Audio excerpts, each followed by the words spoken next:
অঙ্গদান ও অঙ্গ প্রতিস্থাপন বিষয়ক সচেতনতা। পাশ্চাত্যের উন্নত দেশগুলিতে মানুষের মধ্যে মৃত্যুর পর শরীরের অঙ্গ প্রত্যঙ্গ দানের ঘটনা অনেক আগে থেকে প্রচলিত। মৃত্যুর পরে চোখ দান আমাদের দেশে চলে আসছে 2 দশক ধরে, কিন্তু বিদেশে আগে শুরু হলেও বর্তমানে আমাদের দেশে এবং আমাদের রাজ্যে দুর্ঘটনায় বা অন্য কোনো কারণে রোগীর ব্রেন ডেথ হলে ওই ব্যক্তির শরীরে মূল্যবান প্রত্যঙ্গগুলো বেশ কয়েকজন মানুষকে বাঁচিয়ে তুলতে পারে। সেই অঙ্গদান প্রক্রিয়ায় নিয়ে আমাদের রাজ্য সরকারের উদ্যোগ একটা বিরল দৃষ্টান্ত স্থাপন করে চলেছে।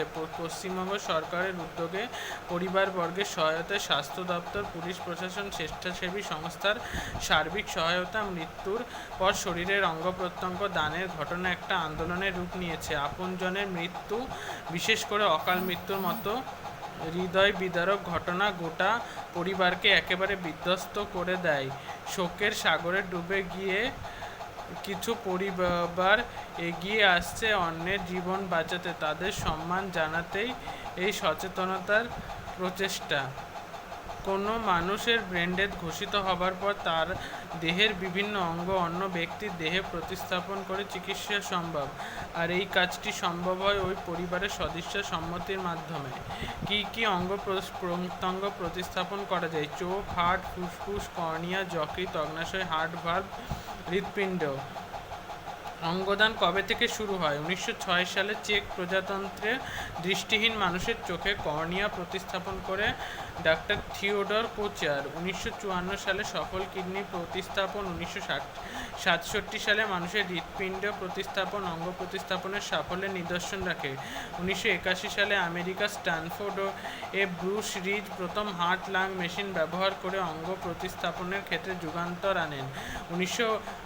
এ রাজ্যে মরণোত্তর অঙ্গদান। 1992 সালে কেন্দ্রীয় সরকার প্রত্যঙ্গ প্রতিস্থাপন বিল আনেন। 1994 সালে জুন মাসে এই বিলটি আইনে পরিণত হয়।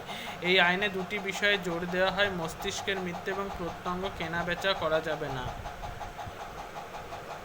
ব্রেন ডেথ কি? কোনো দুর্ঘটনা বা অন্য কোনোভাবে ব্রেন ডেথ হতে পারে। মস্তিষ্কে গুরুতর আঘাত পেলে প্রথমে রোগীকে ভেন্টিলেশনে ঢোকানো হয়। তখন তাকে পরীক্ষা নিরীক্ষা করে দেখা হয় মস্তিষ্কে সাড়া দিচ্ছে না কেন, তখন তাকে ব্রেন ডেথ বলে। কিন্তু ব্রেন ডেথ ঘোষণা অত সহজে করা যায়। পরপর 4 জন চিকিৎসক তাকে পরীক্ষা করেন।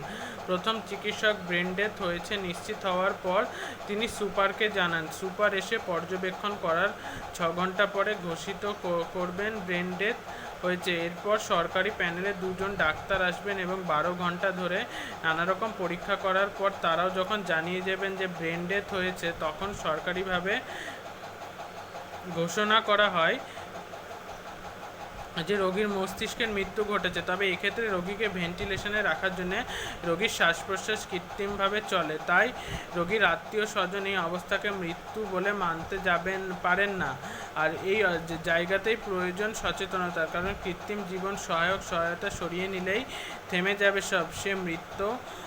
কিন্তু এই অবস্থায় তার প্রতিটি প্রত্যঙ্গ রয়েছে প্রতিস্থাপনের উপযুক্ত।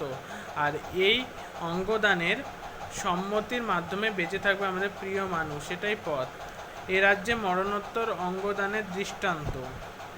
বসিরহাটের আপনজনের অকাল মৃত্যু হৃদয় বিদারক ঘটনা গোটা পরিবারকে বিধ্বস্ত করে দেয়। তবু শোকের মধ্যে ডুবে গিয়েও কিছু মানুষ যে অন্যের কথা ভাবতে পারেন তার উদাহরণ আজ পশ্চিমবঙ্গে দেখা যায়।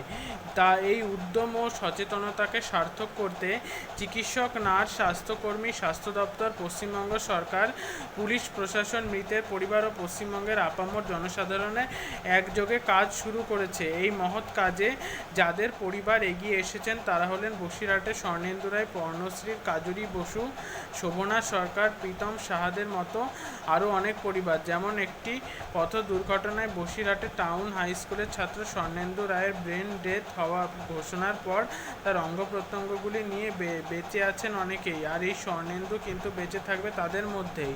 এই দান পৃথিবীর সর্বশ্রেষ্ঠ দান।